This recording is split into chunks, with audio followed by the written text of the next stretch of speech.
The risk is could be low, could be high. It really depends of how many people will adopt these technologies in the first place.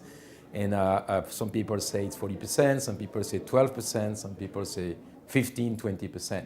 At the end of the day, this is only the technical potential of tasks, not jobs. And two, this is only a technical potential, which means you still need to be transformed in economic perspective, and companies still need to adopt these technologies to make sure that it delivers. So the question is, there is a high risk, but this risk has happened in the past. We have absorbed a lot of women in the marketplace. We went from manufacturing major declines to big shift to services. So at the end of the day, this is a big risk, but a major opportunity. And the opportunity is to get new jobs with better skill and possibly better wage.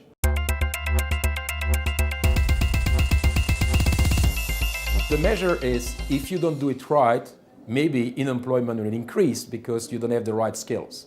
So the major measure to be done, at least from a labor market point of view, is to make sure that the education and the skill upgrade process is actually quite high. And then you favor, obviously, transfer of jobs from sectors who are likely to be more automated to other sectors that are likely to be requiring much more type of jobs. Those jobs will be jobs with higher creativity, much more interactions between human and possibly the machines, and those are skills that need to be built up. And you can imagine a lot of industries where those skills will be quite exciting to have. Education, by the way, is one of the first, because you're going to have to educate people. Another one is possibly, as we do this interview, is possibly media business, because it's a lot about journalism and interaction of people.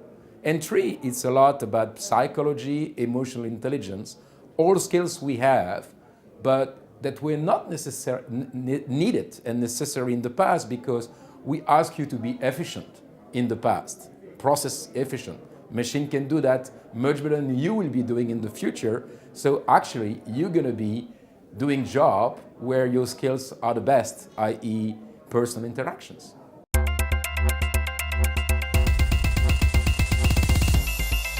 Most of those rules apply to whatever country, but with difference depending of where you are today. Today, if you are in China, where you actually bringing the economy to a lot of new manufacturing, this new manufacturing job will actually become automated. So actually, it's bigger in China as a challenge to transform. In your country, you could say, well, manufacturing has not grown up that much. It's a lot of services already. So in one way, you are closer to developed countries like the US or countries like Europe. This being said, you have challenges in services as well, because you have to compete on the global markets, and possibly you are not that efficient in terms of productivity. So there as well, I think that the question is a degrees of intensity, but remember, this is only, even if it's big, technology-driven productivity. Half of the productivity is coming not from technology, but from labor. And that means the challenge, obviously, for you, especially in LATAM, is that your productivity, 80% of the global productivity has come from actually more labor force. But with aging of population is going to decline. So that means that no matter what, technology is a challenge. But non-technology productivity, i.e. the way you work, the way you create new enterprise, the way that you create much more stimulation, competition into industries to create more productivity, it's obviously something that LATAM in general must be doing, and possibly much better and much faster than in the past.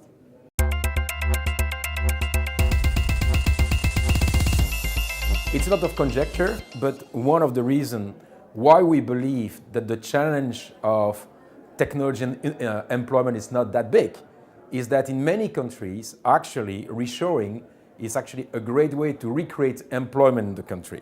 So yes, indeed, we see quite a lot of evidence with early robotics that reshoring will happen. And as you mentioned, we will see a lot of countries doing it. Why do they do that? It's because obviously they can be much more competitive with the robots, but you still need the right skills to be complementing with the robots. So to your point, are you going to suffering from that reshoring?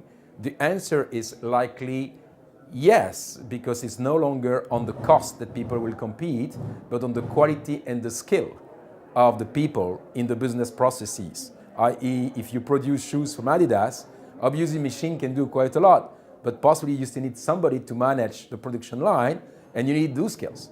And if you don't have those skills will migrate back.